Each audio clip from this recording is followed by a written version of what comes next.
diet messaging that you've seen in the past week?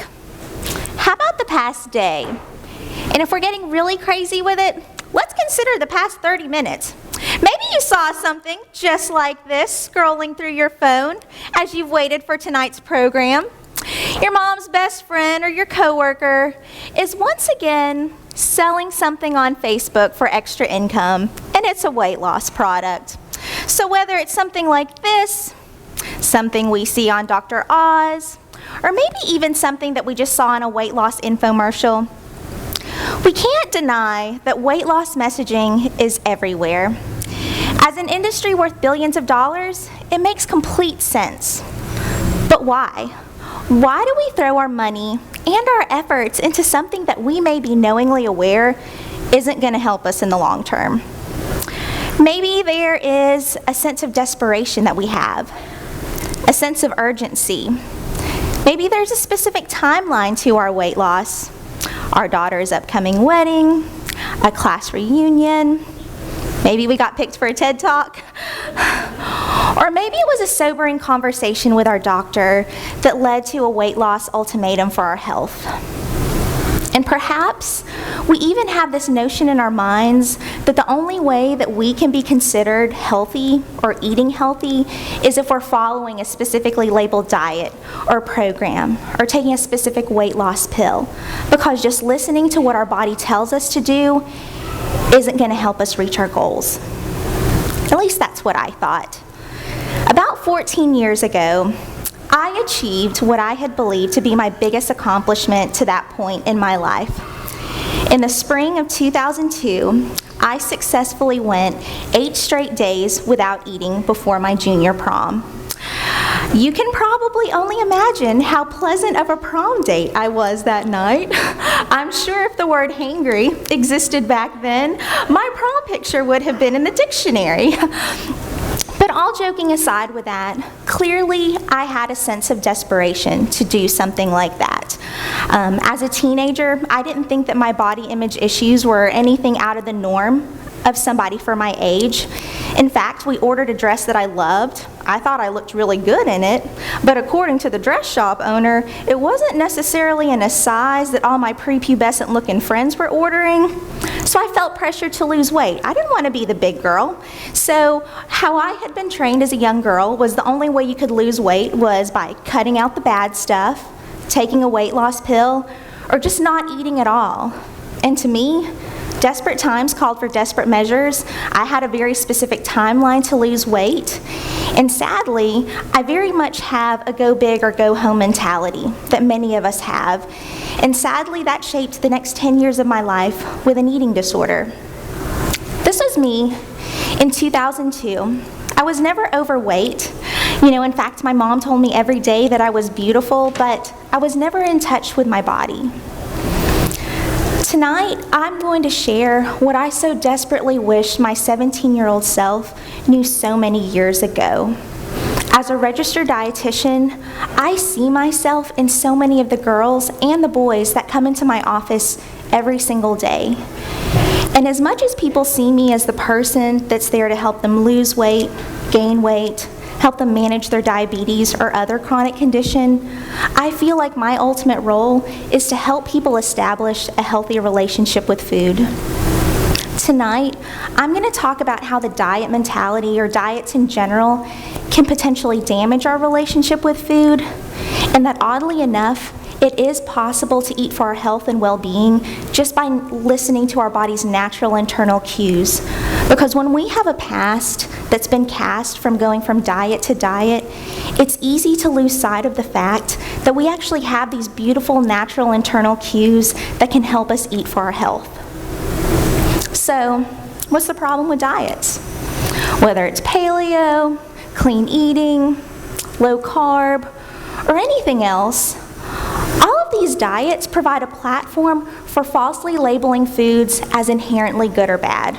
We hear it in our language every single day. We say things like, oh, today is my cheat meal, or I've been so bad today, or this ice cream is my guilty pleasure. This chocolate cake is so sinful. Really? Is that chocolate cake so innately evil it's going to send us to hell? I mean, do we really have to use the word sinful? but we do, right? And then you have your groups of folks that may even base their self-worth on how well they're following a diet. I have clients that admit to me on a daily basis that they get a sense of superiority knowing that they're following a diet better than their sister or their mom or their best friend because they feel like they have a stronger willpower. And we see these exploits on Facebook or Instagram. They're using hashtag clean eating, hashtag healthy, hashtag Operation Skinny. Maybe you've used these yourself. And it could be a beautifully produced picture of food that looks really lovely. Or we also have those really ugly pictures of food that people take in their kitchen under terrible yellow fluorescent lighting. But they're still using those hashtags, right? I mean, they're pretty dang proud, right? And then you have your groups of folks that may not necessarily be following a diet per se, but they still have that diet mentality. And unfortunately, they're lamenting internally and externally about the fact that they're disgusted with themselves because they had McDonald's for dinner last night, or how they're disappointed in themselves because they're constantly craving carbohydrates. And they use this disgust, and they use this disappointment, and they get so worked up in it. And what they end up doing is it catapults them into going into some type of restrictive diet. And the cycle starts over and over again. So what do we do about this?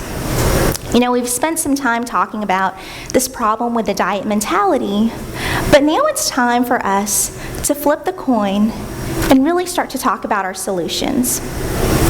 In the early 2000s, the Association for Size, Diversity, and Health created the Health at Every Size curriculum, which includes several principles, including eating for well-being, which focuses on a flexible type of eating surrounded by our hunger, satisfaction factor, our nutrition needs, as well as eating for pleasure versus exclusively eating for weight loss. It's not a set of principles that we typically see in health media because, again, our competition is this billion-dollar weight loss industry. So when we're trying to get away from these internal cues of eating, whether somebody's telling us how to eat through a fad diet or a diagram, we've got to know what our internal cues to eating are. And this can include honoring and respecting our hunger and fullness levels, and even honoring and respecting our cravings. So let's first talk about hunger and fullness. The revolutionary book, Intuitive Eating by Evelyn Tribble, focuses highly on the importance of hunger and fullness, and talks about how we're supposed to respect a certain level of hunger and respect a certain level of fullness. And most of us feel like we don't really have a problem knowing when we're hungry or when we're full. But our main goal is truly knowing at what level of hunger and what level of fullness we should start eating and stop eating. In order for me to fully explain this hunger and fullness diagram, I want to use this lovely picture right here. As you can see, I have my hunger and fullness scale that goes from 0 to 10, with 0 being our hungry side and 10 being our full side. 0 is the type of hunger where we've gone so long without eating that we almost feel nauseated and we don't know what we want to eat anymore. It's not a very pleasant type of feeling. You may relate to that. And when we look at the number 10, that's that fullness feeling. That's overstuffed. That's the point of being overfull, and again, not a pleasant feeling whatsoever. When we become in tune with our body and we're listening to our internal cues, we're able to realize our different degrees of hunger and fullness. Our optimal level for starting to eat is a hunger level of a 3, that physical level of hunger. This is the type of hunger that starts in our stomach and says, "Hey buddy, I'm getting hungry. If you can give me something to eat in the next 30 to 40 minutes, I should be good." It's a very gentleman level of hunger. It's not pushy, it's very polite, and it gives us adequate time to choose our food based on what we actually have a preference for versus feeling rushed and having to pick something out of convenience. Very lovely, a very ideal level of hunger, because then we can take our time eating. But most of us don't eat at that level. Instead, we end up eating at a hunger level of a 1 or a 2, that ravenous or overly hungry feeling. And this is the kind of hunger that instead says, hey buddy, I need something to eat in the next 30 to 40 seconds, or I may punch you in the face. I really need something to eat. It's quite the opposite of a gentleman. We're very manic at this point. We end up making our choice out of desperation and convenience. If you've ever found yourself in that situation where you're making a beeline for the vending machine, or you get in line at the drive-thru and it's really not even what you want, but you're so daggum hungry that you don't care. And when we do this, we end up eating very rapidly, we end up eating rushed, and then we don't stop eating until our fullness level is at a 9 or a 10.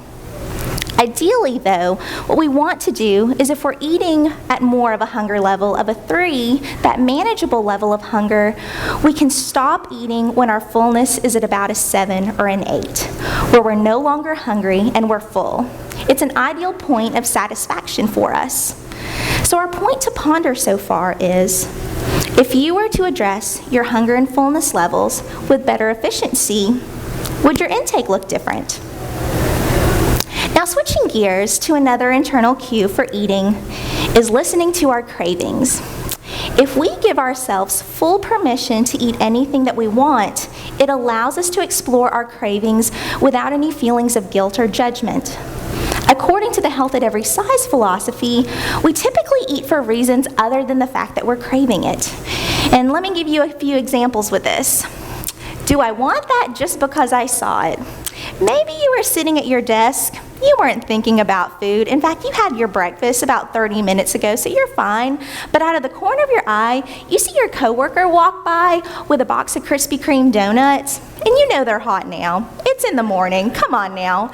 And so now all of a sudden you want it because you saw it. Or do I want that just to be polite? Now, this is the kind of situation, maybe your girlfriend's claim to fame is making chocolate chip cookies. It may actually be the only decent thing she can make. And you don't really like chocolate chip cookies, but you don't want to be that guy. You don't want to be rude, so you eat it to be polite, right? Or do I want that just because it's free? I feel like all of us can relate to this, whether it is a catered department luncheon, a program with some free pizza, or anything else. I mean, we don't really like what they're serving. I mean, it's, some crappy hot dogs and hamburgers, but I didn't pay for it, so we're gonna eat it, right? And I'm not saying that this is a bad reason to eat. I mean, hello, it's free. But we're not necessarily eating it because we're craving it. Or do I want that just because I paid for it? Now, this is a little bit different. This is a situation where you go to your favorite restaurant, there is a particular entree that you order all the time, but you're feeling kind of risky tonight, so you decide to order a different entree. But that gamble didn't really pay off, and you kind of hate what you ordered, but you paid for it, so you're going to eat it. Hello. So again, not a bad reason to eat, but not necessarily because we're craving it. Or do I want that just because I should?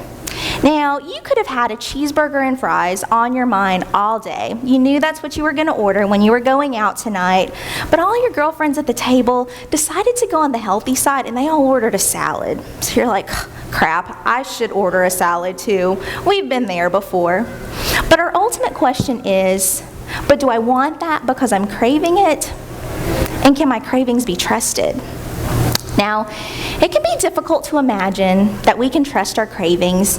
You might be thinking, Sheena, if I let myself eat anything I want, I'm going to go overboard with it. And yeah, you might in the beginning.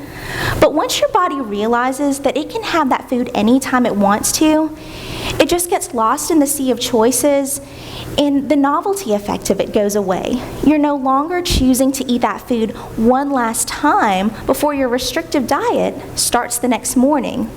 When we give ourselves full permission to eat anything that we want, we realize that our cravings aren't just based on wanting a particular taste or texture, but they're actually driven by our nutrition needs as well. If you need some convincing, let's think about this scenario. After a long weekend of Thanksgiving eating, or maybe eating at a vacation or a road trip, what kind of foods do you usually crave after something like that? Do you crave those exact same foods? Or maybe does your body get you to crave something that may be a little less salty than what you ate over the weekend, or a little less sweet, or maybe just a different food that ends up having a different nutrient profile? Or if you ended up eating pizza 4 days in a row, on the 5th day, would you crave pizza? Probably not. Your body is going to get you to crave something that not only has a different taste or texture, but again, a completely different nutrient profile. When we allow ourselves to eat based on our cravings, we end up eating a variety of foods, because some days we want something salty, we may want something sweet, or we may even want a vegetable. There's really no risk thinking about overeating on these foods, because again, we've gotten away from that diet mentality. So we're probably thinking, okay, if I start to follow some of these intuitive eating principles that align with the health at every size philosophy of honoring and respecting my hunger and fullness and honoring and respecting my cravings, what are the benefits? According to the research, if we do this, we're less likely to eat in excess, we're less likely to engage in binge eating or other disordered eating behaviors, and we're also less likely to eat with guilt and ultimately have a healthier relationship with food. And I'll tell you guys, we all exist in different areas of the spectrum when it comes to our relationship with food.